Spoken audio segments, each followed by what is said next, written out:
Welcome to the Ferrier TechCast. We'll bring you all things science, engineering, technology, and innovation. Today, we're joined by Brian Searl, founder and CEO of the Insider Perks, Modern Campground, and host of both the MC Fireside Chats and Wired podcasts, and has worked with hundreds of clients over nearly 2 decades to help them navigate artificial intelligence, automation, marketing, and advertising for their businesses.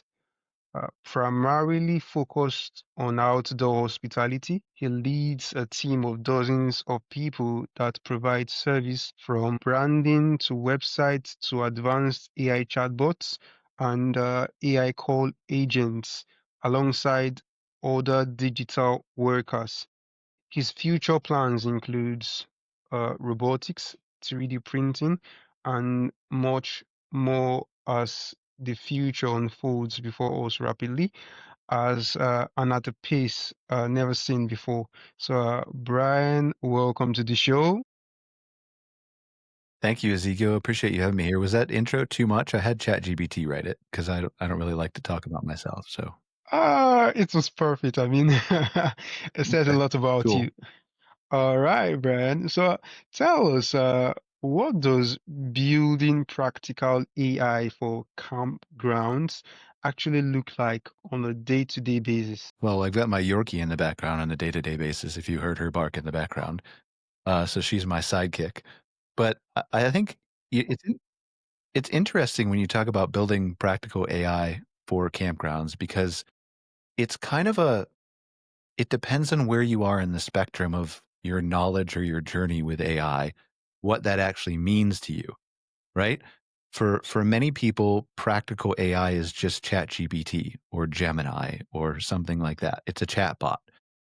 For other people who have studied it and know more about AI, it's automating operations, it's answering phone calls, it's chatbots on the website, it's any number of things, right? Creating videos or creating images or marketing materials. So, like for us, when you ask what practical AI is for a campground, I think it's two different things. One, it's how do I service the guest better? How do I allow AI to not detract from the camping or outdoor hospitality experience? Because traditionally speaking, the idea behind camping or glamping or RV parks or getting outside is to disconnect from technology. So, how do I use that technology to allow my guests of my campground to have a better customer service experience that will allow them to get to the booking and to my campground quicker to enjoy that outdoor experience? And so it's using things like AI chatbots that can answer the guests' questions 24/7 at 2 o'clock in the morning, right? Allowing AI phone agents to answer the calls the same way 24/7, but to do so in a way that isn't like I don't know if UPS or DHL is a better example of a global carrier than UPS is, right? Uh, it's not doing it in such a way that it frustrates the guests that if they really do want to talk to a human or they need help from a human, that they can't get to one because our agent will transfer them. So the goal is, how do I provide better service by answering their questions, but still make sure they get the help they need, whether that is from an AI or from a person? So those two things, right? Thinking of different ways you can do email support, all that kind of stuff, creating, engaging experiences for guests, creative songs, fun things you can do to help make their stay more memorable. But then in the back end, the second point is, how do I how do I use AI to enhance the operational aspect of my campground? So the things that happen behind the scenes, how do I use it to, obviously, as a chatbot, to bounce ideas off of, to research new ideas I have for renovations or upgrades or construction around my business, right? How do I do marketing? How do I, from the basics of writing social media posts and blog posts to strategizing advertising campaigns and marketing copy and email newsletters to any number of things, but then taking that practical AI beyond that and saying, well, can I automate housekeeping schedules to save me a couple hours of looking at my staff's time and how much time they can spend cleaning a cabin or a yurt or a tent, and interfacing with the people who are going to depart next week from my campground or my glamping resort and saving me time, right? How do I, and there's thousands of different things you could go down that rabbit hole, right? But those two things I think are it's forward facing, guest facing, and it's behind the scenes facing to optimize your team's time, not to replace humans, but to allow them to do more valuable work. Amazing. So, tell us, how do you create an AI phone agent that actually doesn't annoy guests when they call to make reservations? Very carefully, Ezekiel, very carefully. Uh, so it's interesting that you asked that question because I think that there's going to be a period where we go through with any type of person who's calling, whether it's a campground or an accounting firm or a restaurant or DHL or whatever, right? Marriott. I think there's going to be a period of time where we go through that all of the public is going to be by default annoyed by talking to a robot because we have spent the last longer than that, right? We spent the last basically 30 years since the advent of the phone tree of basically creating a bad user experience for people on the phone that is solely intended to maximize the profit of the business, right? Either we're inserting a phone tree or we're doing a terrible recording or the automated system can't understand how I talk or the words I'm saying or whatever it is. And so for 20 or 30 years, everybody who's called and had any kind of experience with a robot, right? And they weren't fully AI, they were machine learning. In the best case, they were machine learning. Many weren't even that. Everybody has this idea in their head of like, if I talk to a robot and this thing is not a real human, it's not going to be able to help me. It's going to be terrible. And so the second, and we've seen this even with our AI agents that we have deployed at campgrounds for talking on the phone, we've seen this where as soon as they recognize, and it's hard with the voices that we use today, right? They sound really natural. The voices, and lots of providers do this. ChatGPT, Gemini, there's companies like 11 Labs, a bunch of places in the AI world that offer these natural sounding voices. But no matter how natural they sound, there's a point where you get to like, am I talking to a robot? As soon as they realize that, it doesn't matter how the beginning of the conversation went, how helpful the agent was. I want to talk to a human, right? The second, and we'll get that in the transcripts. Are you a human? And the AI would be like, no, I'm a helpful AI. I want to talk to a human. So I think there's going to be a point in society where we have to go through this transformation of realizing that these agents can actually be helpful. The reason and explanation I give to clients on the phone all the time is the first time that you call an AI agent on the phone at, let's use your cable company or your satellite internet provider company, right? They're usually headaches and hassles to get a hold of on the phone. The first time you can talk to one of those agents and it can access your cable box or your satellite, it can reboot it, it can access your billing, it can fix errors that happened, it can do all the things without transferring you and without you being on hold for 2 hours, you will never want to talk to a human being again. Like that shift is going to happen. And it's not that in some ways it is better than a human. It's not that a blanket statement is saying that the AI agents are completely better than humans, but because of the way the businesses, these big companies have structured and siloed people with you can only make this decision or you can only answer these questions and then you have to transfer it to this department to answer those questions and that department to answer, right? For whatever reason, we've created that bad experience for people. So that's going to be the tipping point, whether it's at a cable company or whatever it is. And I think this comes quicker. Like there's a lot of issues in society, not issues. There's a everybody almost except for me. I have some kind of mental illness where I love change. But but most people hate change.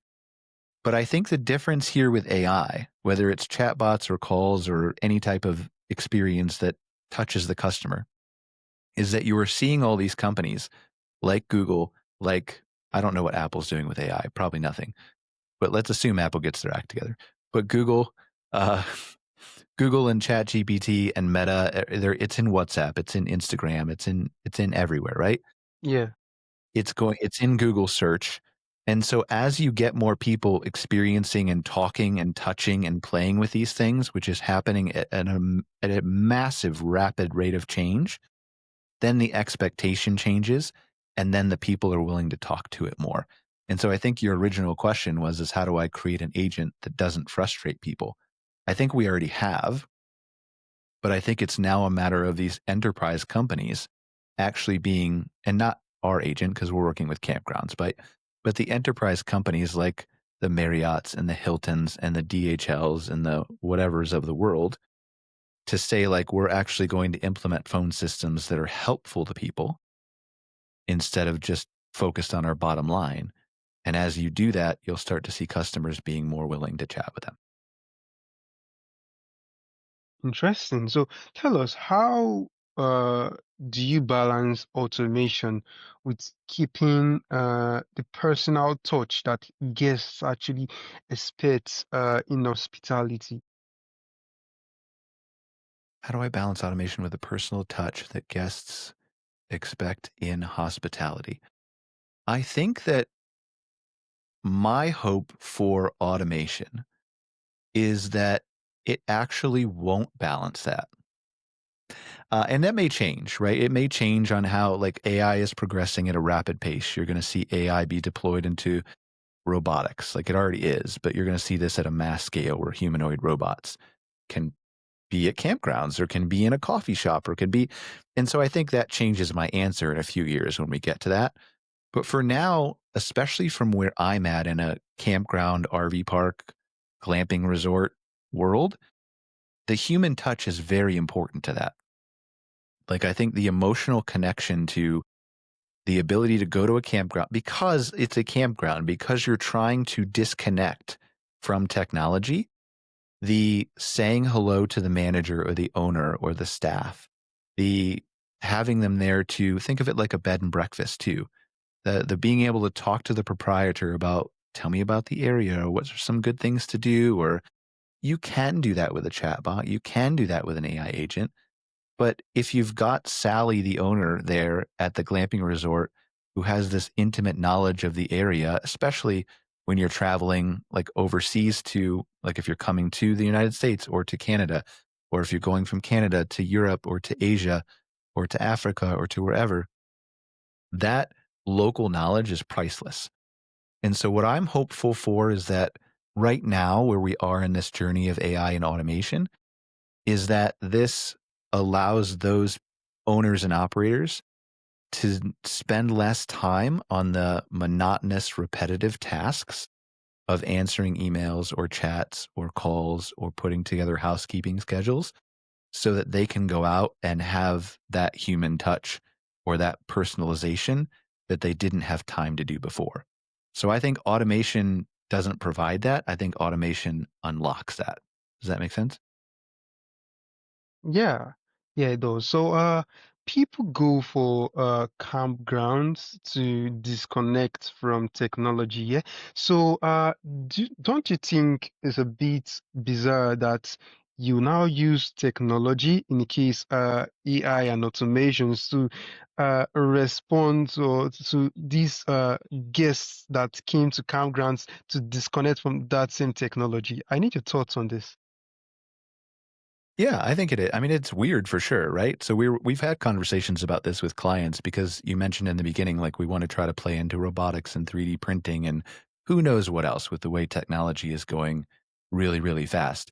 And so we've had conversations about like we actually had a debate about this with my buddy Scott and I the other day who works in the industry. And I said, Scott, like if you could go up, like we're both hikers, right? If you could go hiking on a trail and at the end of that trail is a beautiful waterfall that you can sit on a rock, dangle your feet over and just kind of stare at.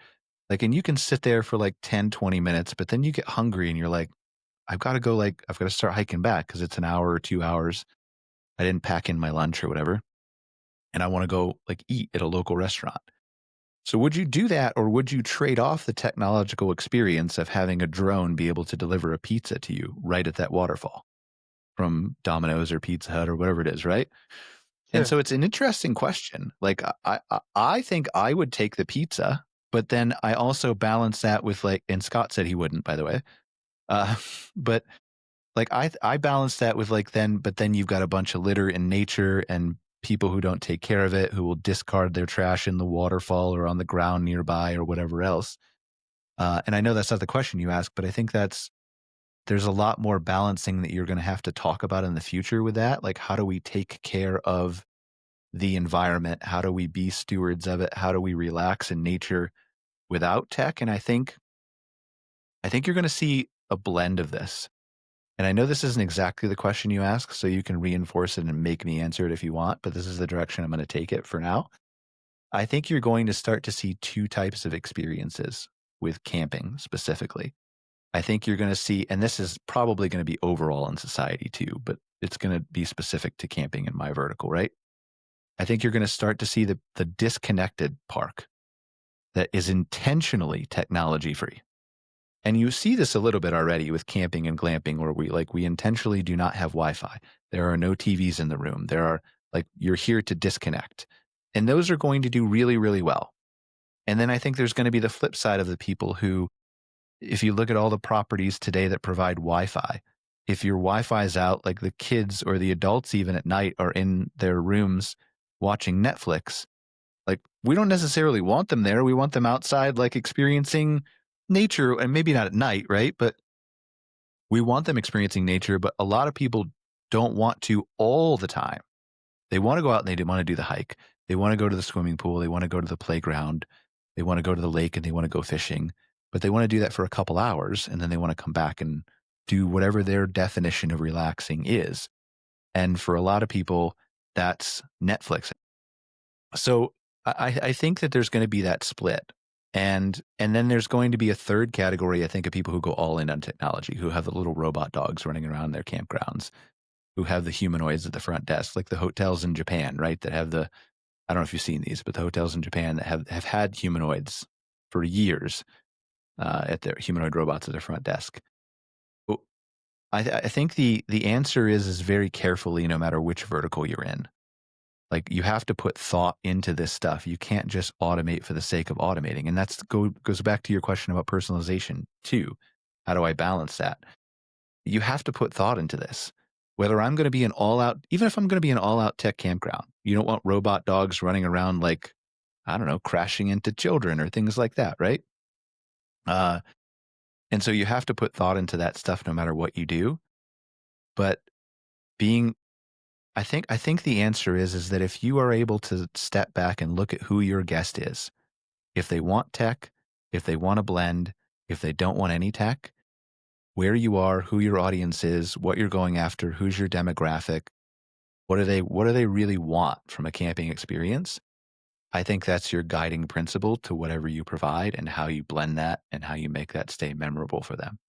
But I think a whole lot of people's definition of what camping is, or what it involves, or how much technology is involved in it is going to change really fast over the next 10 to 15 years. Great, great. I think I'm very, very satisfied with that response. So tell us, what's one AI tool or automation that's delivering real return on investment for campground owners right now? I think if I had to choose one, I would say after hours phone agents. And what I mean by that is, like, there's like if you go to a hotel, there are, in most cases, unless you're staying at a small bed and breakfast or maybe a hostel or something like that, right? In most cases, the hotel traditionally has always had some kind of a staff member there 24/7 at the front desk to answer phone calls. It's not that way in camping and glamping. And so many of these places are owned by mom and pops, couples, where they have very limited staff. And so their office will close at 5 or 6 p.m. or 7 or 8 p.m. or whatever. right? And it doesn't maybe open the next morning till 9 a.m. So I think the best ROI that we've seen and that we've tracked so far is from those properties who are able to have something answer. I say something, AI, right? Is it a he? Is it a she? What do we, I don't know what we call it, but we'll just say an it for now. Something answers the call until they're conscious, and we figure that out. I think there's a debate going on with Microsoft CEO now. I read the other day about whether they're conscious or not conscious, but I don't think they are yet. Um, but like having something answer the phone after hours to be a voice of answering questions, of being able to either take a reservation, because we built those agents that do that now, that can take the full reservation, or at least just text or email a link to a booking platform that they can check the prices. And that alone, because otherwise you're 100% closed. If that person calls, they're getting voicemail. There's no help, there's no questions. And in many cases, if they call and get a voicemail, they're moving on to the next campground. You've lost that person 100%. So even if it's not the world's greatest AI, I mean, ours are pretty good. Like I'm a little biased, right? But, but it's something answering and something being helpful. And that is recouping revenue that you otherwise would have lost at 100%. So even if it converts only 10% or 20% of those calls, I think that's the really biggest benefit of ROI that we've seen for parks so far. Wonderful. Now, tell us, Brian, uh, what's the biggest mistake you see people make when trying to implement AI in their businesses? I think the biggest mistake that they make, and there are lots of these, including like dozens that I make every week, right? I'm trying to implement AI into my own business because it's moving so fast. I think that the biggest mistake that people make is thinking that it can automate existing processes and do that flawlessly without any thought into what they're actually trying to automate. And what I mean by that is, I don't know if you saw this. There was an article I think that came out. I didn't read it, but I've seen the headlines being shared everywhere by the people who think AI is a fad or AI is a bubble, that 95% of the deployments or whatever in workplaces fail for AI or something like that. It was all over. I can't remember what original outlet wrote it or studied it, but I think they're trying to take a world that's built for humans and processes and policies that are built for humans, and instead of reinventing those and thinking about how agents or like chatbots are one thing, but how agents or browser use can start to do these processes completely differently with AI and connecting them to tools and things like that. Instead of reimagining that process for AI, they're just trying to plug AI in and think of it like a Zapier, right? Like they're trying to just plug something into Zapier and they may have an automation that's built in Zapier before AI, and then they just try to plug in AI into those same steps. And that's the wrong approach, I think. Like it can be helpful, it can save time, but if you reimagine the process and said, now I have AI, maybe I need a human for this, maybe I don't, but let's assume I don't, and I can now take AI and I can have it analyze financial documents. I can have it have conversations. I can have bounce ideas off each other. I can have multiple AIs talk to each other within even Zapier if you want to do that, right? Bounce ideas off of each other. Uh, Once you realize the capability and the new ways that these things can interact and use tools, I think if you are able to reimagine how each process works in your business, you'll have a whole lot more success with deploying AI. But I think right now there's a whole lot of businesses that are just throwing ChatGPT at employees and saying, use this and be faster, with no training and no plan and no foresight and no guidance. And in some ways, I understand it. In some ways, there's all these articles about all these businesses that are saving hundreds of thousands or millions of dollars by replacing staff or by automating things or by whatever. I want to do that too. Here's ChatGPT, go do it. And like we talked about in the beginning, AI is way more than just chatbots. But the executives who are making these orders and who are saying deploy this stuff and who are giving it to the employees to automate or to make them more efficient have no clue how this stuff actually works, right? As does most of the world doesn't, right?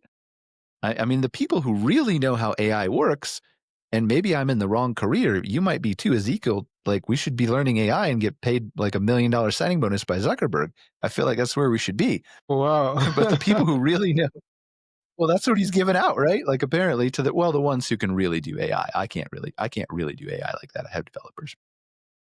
Um, like I think like those people who truly know the capabilities of AI and how to build systems with AI are very few and far between. And because those people are not the IT staff that have been around for 20 years at these companies, they're not the marketing staff that's been around for 20 years at these companies. They're not the analysts.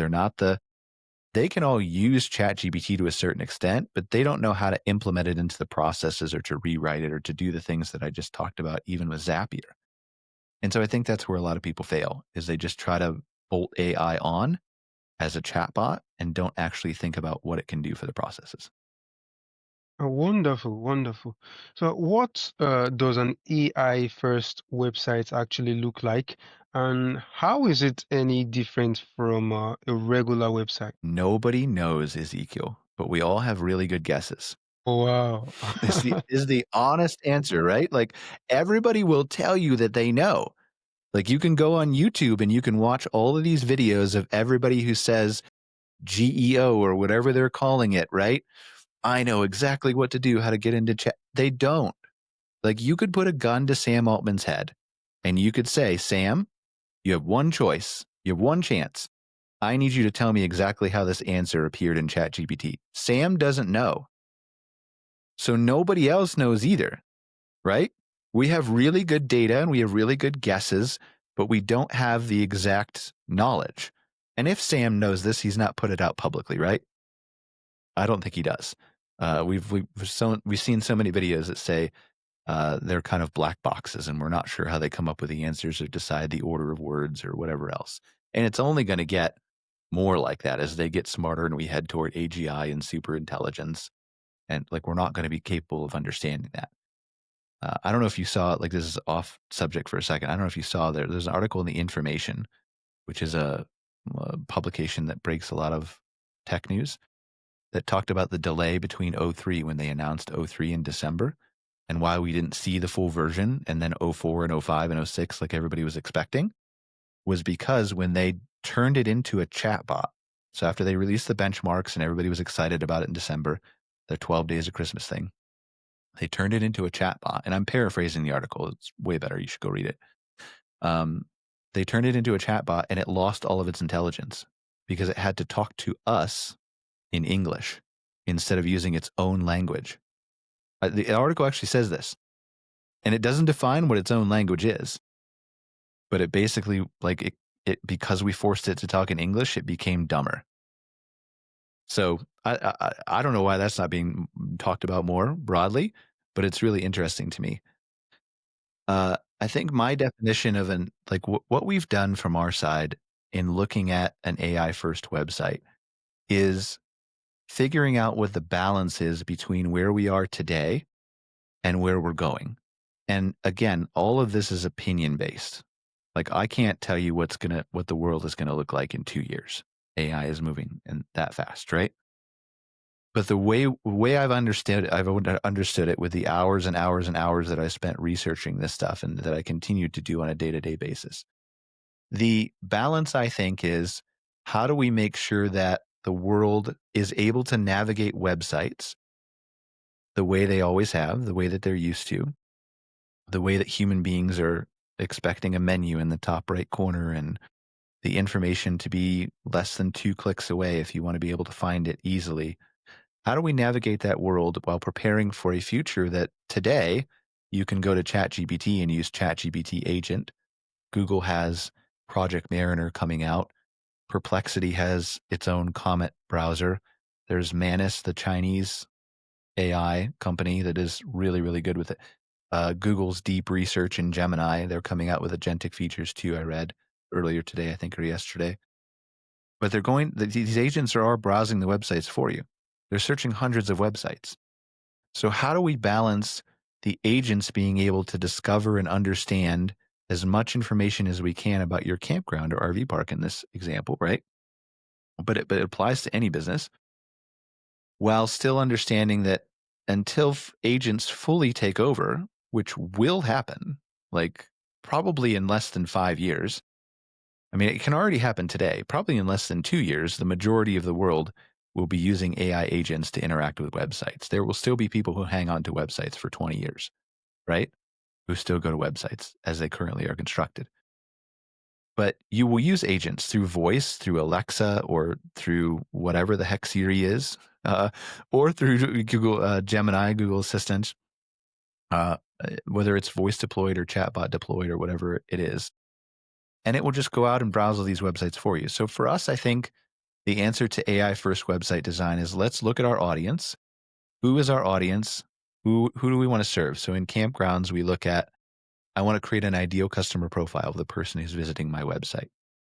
And then I want to say, all right, let me do some market research on that group of people, whether it's with AI assistance or just regular market research. And what are the types of buyer personas that are coming to my website? Is it a single mom? Is it a family with kids? Is it a retiree? Is it a guy who likes to go fishing in the lake nearby? Is it right? Who are those types of people? What resonates with them? AI can tell you this, right? Or they can on the phone. But AI knows the entire internet. You long since ChatGPT has existed, you've been able to say act as a fisherman, act as a right? And this is pretty good. And then you can go and you can say like, well, what kind of website copy do you want to see? What words do you want to see? What words do you not want to see? What will make you want to buy? What won't make you want to buy? What buttons should I use? What text should I use? What, right? And then combining all those responses together to create like a brand guide or an audience style guide. There's a really good YouTube channel that covers a lot of this quite well. It's from HubSpot, Marking Against the Grain. I don't know if I'm allowed to plug things. I don't have any connection to them, right? But I mean, I use HubSpot, but I have no idea who these guys are in real life. But it's a really good, they walk you through some of these use cases for things that I'm talking about, how to create the ideal customer profiles and things like that. But using those things to understand the psychology of the humans that are coming to your website, and then writing the copy to focus on them. And then when you talk about agents, like we know that agents need more information than humans. Humans need more information that's on most websites too, right? Like a lot of websites you go to have 3 pages or 5 pages. They'll have a list of amenities at the campground or the hotel, right? That have bullet points that say, I have a swimming pool. Well, like, okay, that's great. Everybody's got a swimming pool. Why is your swimming pool different? Does it have a waterfall? Is it Olympic sized? Does it have handicap accessible, waiting deck that goes into it or a ladder? Is it indoors? Is it out? Like, tell me more about it, right? And the human being, like, typically won't ask that question. They just have gotten used to the fact that the website doesn't have that information. But if you have a pool worthy of talking about, that is a reason that people come to your campground or your glamping resort or your hotel, then you should have a dedicated page about the swimming pool on your website. And that takes work right now, and it will always take work. It will take paying a web developer extra money, right, to develop these things. And that will get hopefully cheaper as agents are able to work on this stuff for you. But I think that AI first in 2025 means that you have a balance between giving humans as much information as they possibly can have, all within less than 2 clicks. I don't care if it's a 50-page website, right? If it's well organized in a menu system that they can get to every page neatly and cleanly within 2 clicks or less, then make it 50 pages. Because all those pages then are neatly categorized and can be scraped by Google, as Google SEO currently is, and they can be scraped by AI agents in the future to have a deeper understanding of your property. Because the more it knows about your property, if it knows that your swimming pool is not just a swimming pool in a bullet point list, if it knows that it has handicap accessible features, or it knows it has cabanas by the side of the pool, or it knows it has water slides, Those are more answers to more questions that your property can show up for when people are researching trips in ChatGPT or Gemini or Claude or Alexa or whatever they're doing, right? And the more answers to questions you are, the more chances people have to consider you as the hotel or campground or glamping resort that they want to stay at their property. And then in the future, the better the agent can decide, because we're all going to have personal agents. Brian's going to have an agent. Ezekiel's going to have an agent, right? And Ezekiel's agent is going to know exactly what Ezekiel wants when Ezekiel travels, better than probably Ezekiel does, right? Mm-hmm. Because memories in the conversations, and you're already seeing this in personalization in ChatGPT. And that agent is going to go out and it's going to know that, and I'm just making things up about you, Ezekiel, but it's going to know that Ezekiel has a 7-year-old daughter who loves to go to swimming pools every time she travels. And it's going to look for the most unique, interesting swimming pool it can find. And if it visits a website with a bullet point list of swimming pool on it versus one that has a swimming pool that has photos that it can see through the agent browsing experience and talks about all the features with a water slide and how fast it is and the height that's necessary to go on the water slide. And the agent's going to be like, wow, Ezekiel's daughter would like this way better than the stupid pool that's Olympic size that has laps in it, right? She doesn't want to swim laps. She's a kid. And so what is it? What is the agent going to pick on behalf of its user? Of course, it's going to pick the one that it knows that your daughter would like better, right? Yeah. And so that's the balance, is like we can build that now. We can build an experience that's great for humans, that provides them more information, that helps them make a more informed decision, but we can also build it for a future of agents where they can do the same thing. And that's what AI first website to me means today. In the future, it's all going to be APIs. But this is where we are now. Wonderful, wonderful. That makes a lot of sense.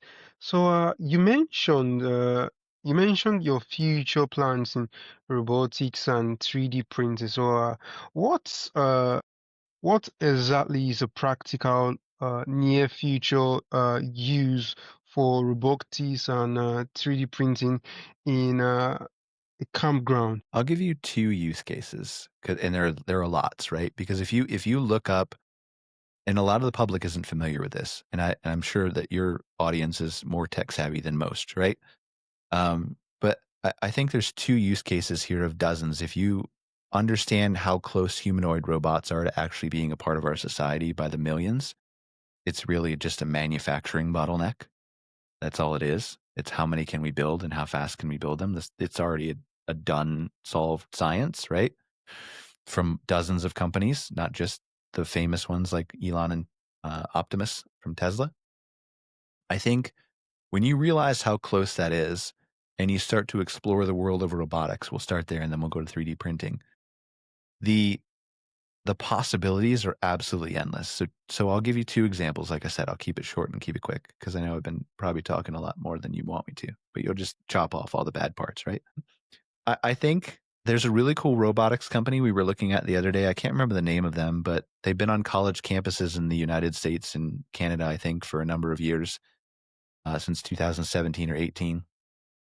And they make like little delivery cart, like, I don't know what they're called, carts or robots, or they're on 4 wheels, right? And the back of them opens up and you can store stuff inside them and you can have them haul stuff for you. And so I think that's an interesting use case for a campground or even a hotel, right? To say like, okay, well, I have a guest who wants something from the store in the hotel or the store at the campground. I can now just drop it into this bot. And in a hotel, it's super easy, right? Like, let me just have the hotel get on the elevator and maybe it has a little arm. I mean, I'm sure, I don't know if they have arms yet. I know the robot dogs do, right? They press the button or it's auto programmed in the elevator. They go up to the floor, they get off, and then they somehow interface with Bluetooth or something like that and knock on the door, right?